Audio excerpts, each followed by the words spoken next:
Muito bem. Há mais ou menos uma semana, assisti um debate público transmitido pelo YouTube. Um debate recente entre um conservador e uma feminista, né? Entre os temas abordados ali, estava o que me chamou a atenção, o tal do banheiro unissex, o banheiro sem gênero, banheiro inclusivo, banheiro coletivo, banheiro trans, seja lá o que for.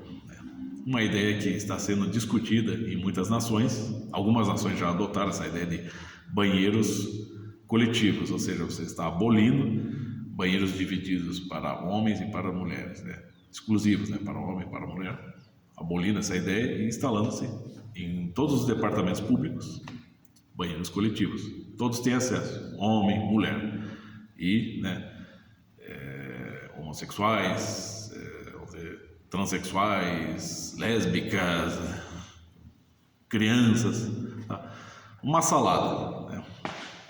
Obviamente essa ideia acarreta uma série de riscos, né? Entre os riscos, o abuso dos vulneráveis, homens e mulheres. Aqui no Brasil, né, não seria diferente, grupos ideológicos, né, né, vamos dizer assim, os representantes brasileiros do movimento LGBT e do movimento feminista tentam impor isso como, né, esse ideal como uma forma de lei. E é óbvio que essa ideia aqui no Brasil ela esbarra, né, é embargada nas casas do Congresso, em câmaras, enfim, né, dado os riscos que isso comporta realmente. Então, o conservador colocou esses questionamentos de forma bastante justa, bastante precisa, né? E então, a feminista, indignada, protestou, puxando dados que também são verdadeiros. Até o professor Lau já confirmou isso, de que a maior parte dos abusos sexuais ocorrem nos lares, sobretudo nos lares que contam com padrastos. E aí eu faço aqui um breve parênteses que... Bom, casais gays, casais homossexuais, né, de homens que pretendem adotar filhos, também passam por essa dificuldade, porque afinal de contas, se as estatísticas mostram claramente que os abusos ocorrem na sua maior parte por padrastos, né, por ação dos padrastos, num casal homossexual você tem 2 padrastos, né, o risco é maior. Tá? Então, fechando aí o parênteses, a questão é que eu não sei se a feminista ali consegue juntar Lé com Cré, A com B, né? Bom, se ela trouxe um dado real de que a maior parte dos abusos sexuais ocorrem nos lares, e nos lares que contam com a presença de padrastos, bom, por acaso, né, nos lares de grandes famílias, os banheiros são divididos? Banheiro para meninos e para meninas, para homens e para mulheres? Não, todo mundo tem acesso ao mesmo banheiro, certo? E todo mundo tem acesso a todos os cômodos da casa, os quartos, tudo. E se uma mulher, sabe, uma mulher tem 2, 3 filhas, e ela decide casar novamente e se junta no mesmo lar com seu companheiro, ele se torna automaticamente padrasto de suas filhas. E é óbvio que se ele for do tipo, né, pervertido, tarado, né, e esteja, né, planejando, né, algum ataque sexual, ele não fará isso, né, ele não fará isso assim de forma explícita. Obviamente, se ele abusar de alguma das filhas da sua companheira, ele fará isso exatamente na ausência de pessoas em casa. Quando ele se perceber a sós com uma das filhas, ele poderá abusar dela, certo? Tá. Então, o problema aqui é o acesso, né? Então, o padrasto ali dentro né, do seu lar, ele tem acesso ao banheiro, tem acesso ao quarto, né, por exemplo, das filhas da sua companheira. E é isso que, né, põe as filhas dela em risco, se ele for um cara pervertido, tarado.